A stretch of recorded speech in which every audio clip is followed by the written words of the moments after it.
ಪ್ರೀತಿಯ ಮಕ್ಕಳಿಗೆ ಸ್ವಾಗತ. ಇವತ್ತಿನ ವಿಡಿಯೋದಲ್ಲಿ ಕನ್ನಡ ವರ್ಣಮಾಲೆಯನ್ನು ಈಸಿಯಾಗಿ ಹೇಗೆ ಬರೆಯುವುದು ಅಂತ ತಿಳ್ಕೊಳ್ಳೋಣ. ಕನ್ನಡ ತುಂಬ ಸುಲಭ ಇದೆ, ಹಾಗಾಗಿ ಗಮನ ಇಟ್ಟು ಕಲಿಬೇಕು. Welcome to everyone.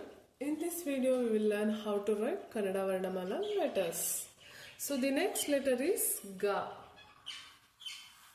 This is the letter Ga. We should start like this, end like this. ಕನ್ನಡನ ದುಂಡಾಗಿ ಬರೀಬೇಕು, ಆಗ ಹ್ಯಾಂಡ್ ರೈಟಿಂಗ್ ತುಂಬ ಚೆನ್ನಾಗಿ ಬರುತ್ತೆ. ಸೊ ಗಾ ಇಂದ ಸ್ಟಾರ್ಟ್ ಆಗುವಂತಹ ಪದ ಗಗನ. ಗ ಗ ನ. ತುಂಬ ಈಸಿಯಾಗಿರುವಂತಹ ವರ್ಡ್ಸ್ನ ನಾನು ಹೇಳ್ಕೊಡ್ತಾ ಇದ್ದೀನಿ. ಗ ಗಗನ. ಗಗನ ಅಂದರೆ ಆಕಾಶ.